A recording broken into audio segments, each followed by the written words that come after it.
Au milieu du XVIe siècle, le duc de Guise, Claude de Lorraine, fait construire le château du Grand Jardin à 2 pas du centre ancien de Joinville. Autour de cette bâtisse, dédiée aux moments festifs, 4 hectares de jardin. Rénovés à la fin du XXe siècle, ils sont aujourd'hui labellisés Jardins remarquables et ouverts à la visite. Le château du Grand Jardin était un site de plaisance, donc les jardins ont participé à cela.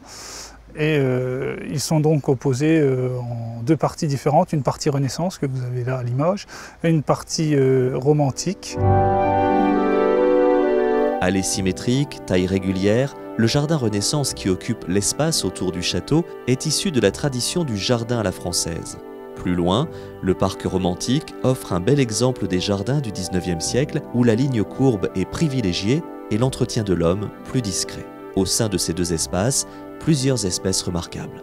Nous possédons une collection de buis qui se trouve dans le jardin romantique. Cette collection de buis représente environ 130 variétés différentes de buis, soit environ 500 pieds.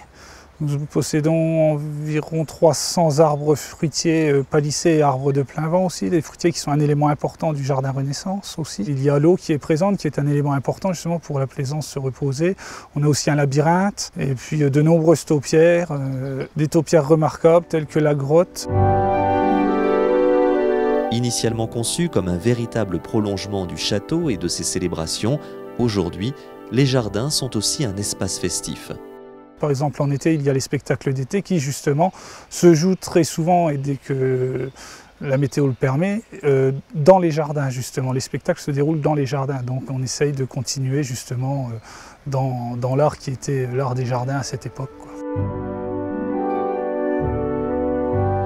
Un plaisir pour les yeux et pour l'esprit, le jardin que Rémi Bello appelait le plus beau et le plus accompli qu'on pourrait souhaiter est visitable du printemps à l'automne, sauf le mardi.